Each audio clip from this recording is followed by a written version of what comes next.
bendiciones, damos gloria y honra a Dios. Bienvenidos todos a este tiempo maravilloso y poderoso de reflexión, de bendición para la gloria y la honra de nuestro Señor Jesucristo.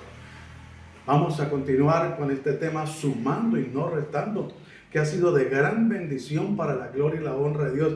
Y esta es la tercera lección con la cual vamos a concluir para la gloria de Dios. Así es de que yo quiero que esté atento. Vamos a hacer un breve repaso para conectarnos bien desde el comienzo y poder darle un final maravilloso y precioso bajo la guianza y dirección del Espíritu Santo y a la luz de la palabra. Recuerde que el tema que hemos venido tratando en la primera parte, segunda y esta es la tercera, de sumando y no restando. Dios es especialista en sumar y multiplicar, pero el diablo, como es un imitador, él se cree especialista en restar y en dividir.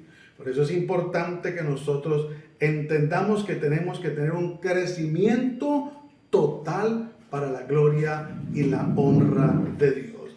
Y quiero que me acompañe por un momento, esté allí atento y le quiero explicar qué es el crecimiento. El crecimiento es un proceso que implica un aumento, incremento, subida, acrecentamiento, progresión o desarrollo del crecimiento.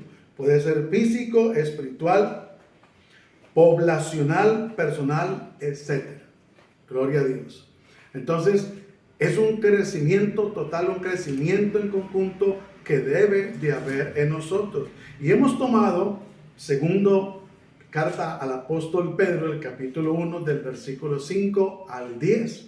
Y en la primera lección vamos a tener un repaso breve.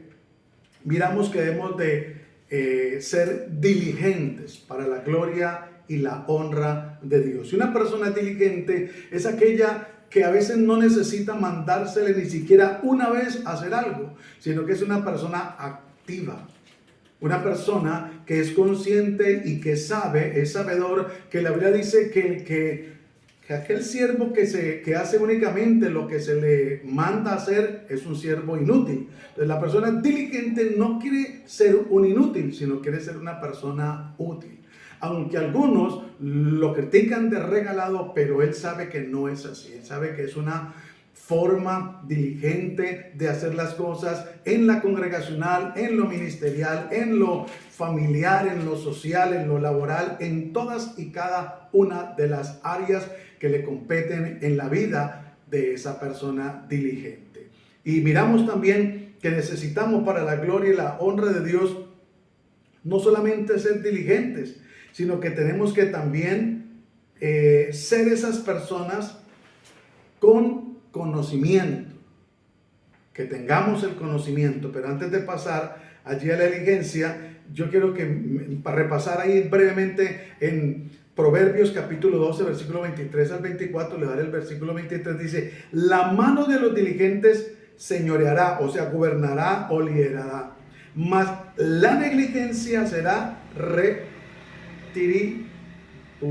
tributaria. Entonces, por eso es importante que nosotros entendamos y comprendamos que una persona diligente tiene la capacidad de dirigir, la capacidad de gobernar, la capacidad de entablar. Es esa persona con ese espíritu de liderazgo, como lo era quien, el apóstol Pedro.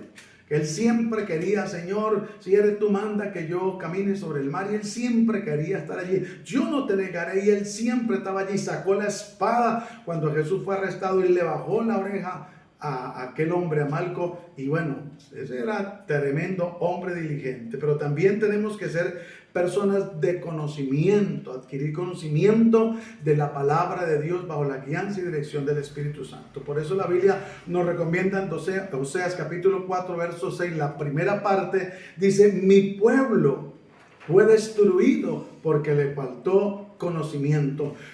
Muchas veces nos falta conocimiento para discernir y probar los espíritus si son de Dios o no son de Dios. Y nosotros debemos de ser conscientes de eso.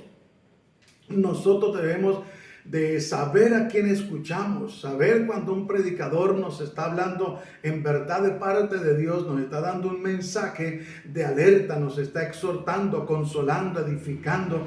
Eso hace parte de la profecía, eso hace parte de la persona que tiene un conocimiento de la doctrina. No se conforma, no se queda quieto, sino que adquiere conocimiento. Aunque hay algunas personas, miren lo que dice la segunda parte de Oseas, el capítulo 4, versículo 6, dice: por cuanto desechaste el conocimiento, yo te echaré del sacerdocio, y porque olvidaste la ley de tu Dios, también yo me olvidaré de tus hijos. Tremendo, porque hay gente que no quiere adquirir conocimiento. Es más, hay gente que tiene un conocimiento prestado, que no es un conocimiento que ellos han adquirido a la luz de la palabra por revelación del Espíritu Santo. Recuerde que cuando le está hablando de revelación, no es algo fuera de la palabra, no es algo fuera de lo que está escrito.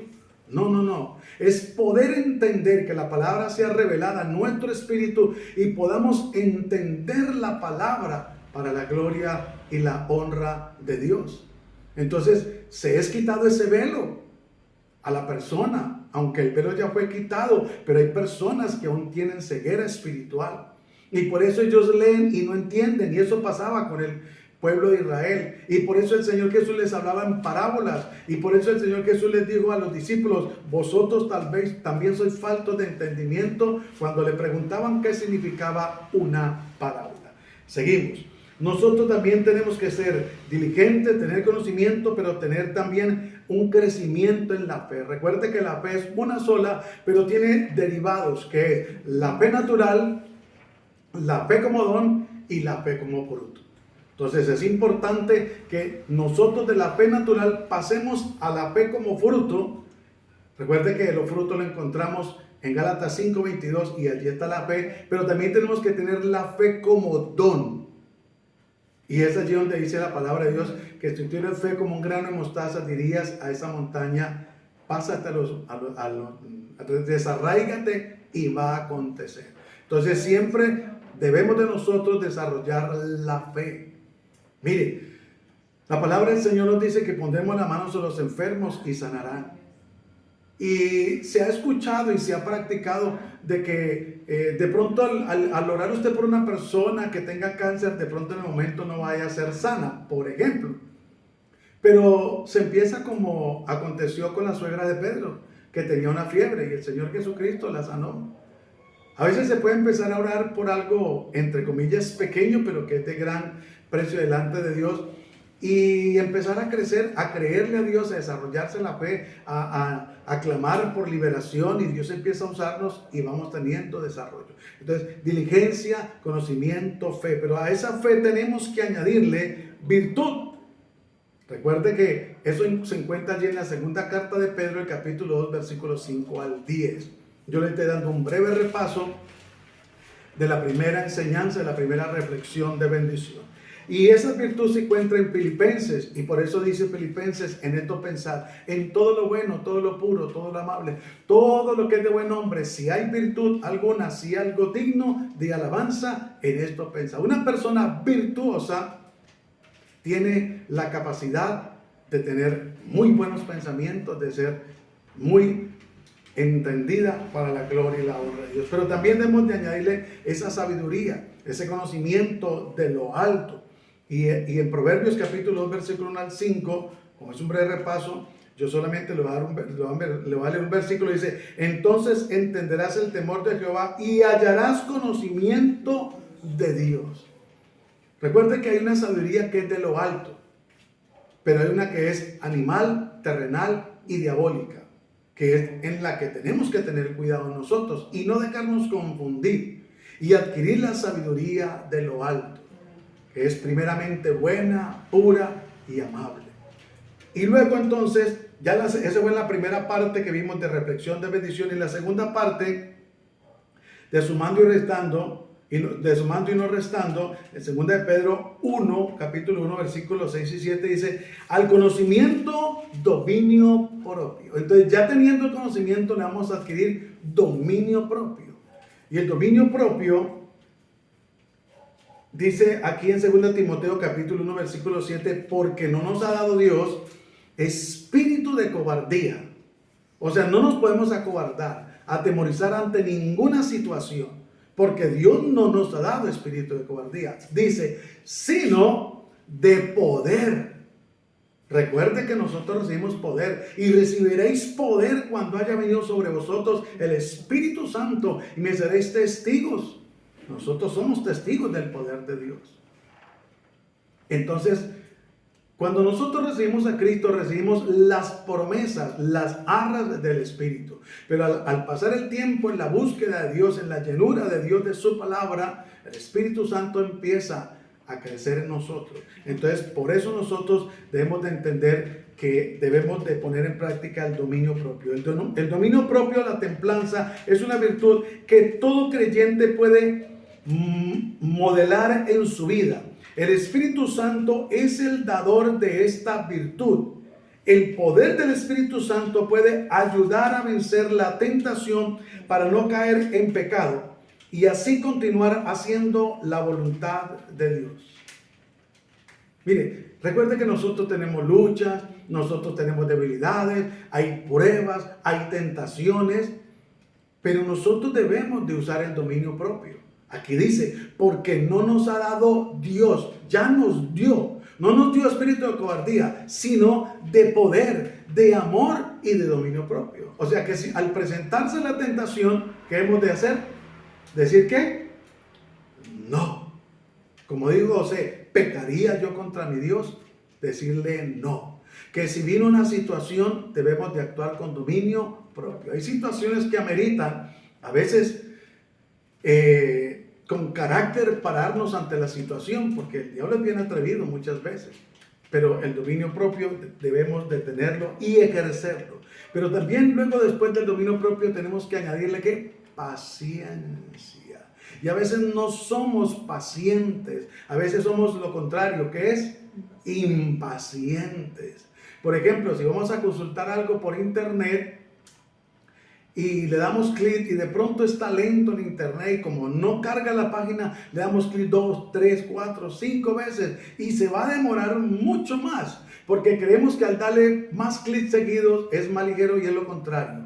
Es más demorado, es más lento porque se abren varias ventanas y se demora más cuando el internet está lento. Entonces, la paciencia. Entonces, es la capacidad de soportar. Damos la gloria y la honra a Dios. Es la capacidad de soportar para la gloria y la honra de Dios.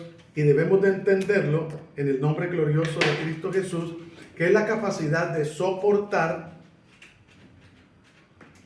las demoras, los problemas, la oposición, el sufrimiento, sin enojo, frustración ni ansiedad. Es la habilidad de hacer la voluntad del Señor y aceptar las cosas a su tiempo. Vemos a Jesús, ejemplo maravilloso, que sabe qué fue lo que dijo en medio de esa situación que estaba viviendo a favor suyo y mío.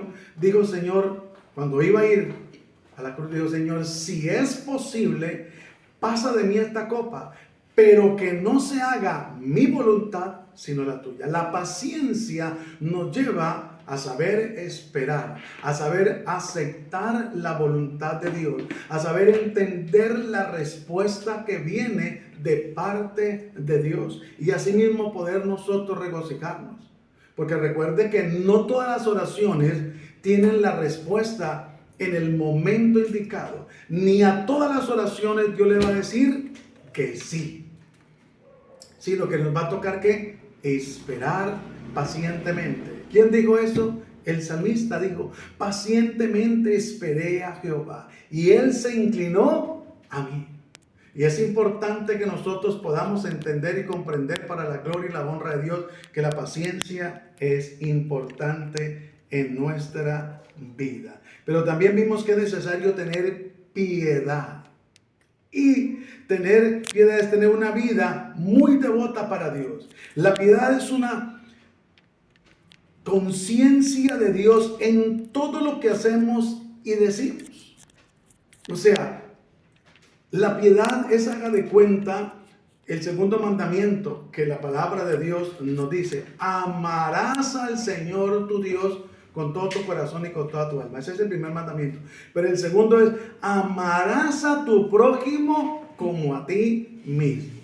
Y en la piedad nosotros podemos ver que es tener una vida muy devota para Dios.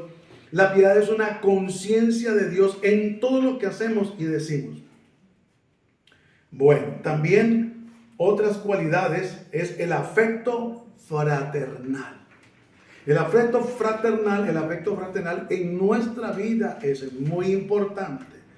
Dice la Biblia en Romanos 12:10: amaos los unos a los otros con amor fraternal. En cuanto a honra, preferíos los unos a los otros.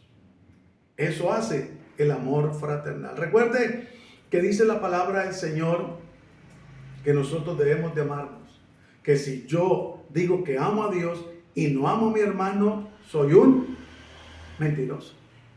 Por eso es importante que nosotros seamos conscientes que la vida cristiana no es una vida de religiosidad, sino es una vida de vivencias personales con Dios, de obediencia a Dios. Por eso este libro de los Hechos se llama Hechos, porque fueron hechos reales, vivencias reales que vivió la iglesia y que nosotros debemos de vivir. Pero vamos a entrar entonces en la recta final de este tema, sumando y no restando, que lo tenemos aquí en la segunda carta del apóstol Pedro, capítulo 1, versículo 7, vamos a mirar esta noche. Y es el amor. Ya vimos la piedad, ahora vamos a mirar el amor. El amor es una forma de vida que se demuestra a través de acciones y no solo como un sentimiento. El amor verdadero es paciente, bondadoso y no se rinde. ¿Qué mejor muestra de amor la de Dios para la humanidad a través de la compasión y el sacrificio de su Hijo amado Jesucristo? ¿Acaso Dios no sabía cuál iba a ser su comportamiento y el mío cuando nos creó? ¿Acaso aún habiéndonos rescatado Dios a usted y a mí como iglesia, no sabía que después de perdonarnos, usted y yo le íbamos a fallar al Señor? Pero aún así, el amor de Dios tan maravilloso y precioso dio su vida por usted y por mí. Aún así, ese amor tan maravilloso, con sus brazos abiertos, esperando que la humanidad corra hacia Él. Recuerde que la cruz tiene una simbología, que la parte horizontal es nuestra relación con Dios y la parte vertical es nuestra relación con la humanidad. Por eso, la vertical es nuestra relación con Dios y la horizontal es la relación con la humanidad. Gloria a Dios. Gracias. Dios les bendiga. Entonces, el amor es una forma de vida que se demuestra a través de acciones. Si el esposo le dice a su esposa que le ama, pero le habla feo, no es tierno, no es cariñoso, no es detallista, no se esmera por atenderla, por tener cuidado de ella, pues simplemente es una palabras, pero no hay acciones. Y dice: el amor verdadero es paciente, bondadoso y no se rinde. Si usted y yo miráramos 1 Corintios capítulo 13, dice la preeminencia del amor. Y allí nos dice que si yo hablase en lenguas angelicanas o humanas y no tengo amor, de nada me sirve. Que si repartiera todo el dinero, todos los tesoros, todas las riquezas que tengo y no tengo amor, nada soy. Por eso los títulos ante Dios, por eso el conocimiento ante Dios, lo que nosotros tengamos como posesiones económicas, eso no le mueve el corazón a Dios. A Dios le mueve el corazón es cuando nosotros obedecemos su palabra y la ponemos en práctica para la gloria y la honra de Dios. Entonces, miramos aquí lo que dice 1 Juan capítulo 16. Quiero que me acompañe un momentico y vamos a estar mirando a la luz de la palabra del Señor lo que está escrito para la gloria de Dios. Y así poder nosotros crecer y desarrollar para la gloria y la honra de Dios este tema. Y eso lo encontramos en Primera de Juan, capítulo 6. Primera de Juan, no, creo que... Bueno, damos gloria a Dios. Le voy a leer que dice: nosotros hemos conocido y creído el amor que Dios tiene para con nosotros. Dios es amor, y el que permanece en amor permanece en Dios y Dios en él. Mire lo que dice la palabra del Señor. Nosotros hemos conocido y creído, y el amor de Dios que Dios tiene para con nosotros. Dios es amor, y el que permanece en amor permanece en Dios y Dios en él. Por eso es importante que el amor de Dios esté en nuestras vidas. Y dice el versículo 6, 1 Juan 1, 6. Si decimos que tenemos comunión con él y andamos en tinieblas, mentimos y no practicamos la verdad. Pero si andamos en luz, como él está en luz, tenemos comunión unos con otros, y la sangre de Jesucristo, su Hijo, nos limpia del pecado. Si decimos que no tenemos pecado, nos engañamos a nosotros mismos, y la verdad no está en nosotros. Si confesamos nuestros pecados, él es fiel y justo para perdonar nuestros pecados y limpiarnos de toda maldad. Si decimos que no hemos pecado, le hacemos a él mentiroso, y su palabra no está en nosotros. Por eso es importante que, teniendo el amor de Dios, no vamos a mentir. Teniendo el amor de Dios, vamos a hacer la voluntad de Dios. Y es importante que nosotros lo entendamos para la gloria y la honra de Dios. Entonces, seguimos avanzando para la gloria de Dios y seguimos adelante en el nombre de Cristo Jesús, creyéndole a Dios por su palabra. Y es importante que nosotros entendamos. 4:16. Gloria a Dios. Y es importante que nosotros entendamos para la gloria y la honra de Dios. Vamos a hacer una corrección. 1 Juan 4:16. Gracias. Damos la gloria y la honra de Dios. Por eso dice la Biblia que mejor son dos que uno. Es de humano equivocarnos. ¿Sí? Amén. Y que cordón de 3 dobleces resiste más. Gloria a Dios. Entonces, mire lo que dice 1 Juan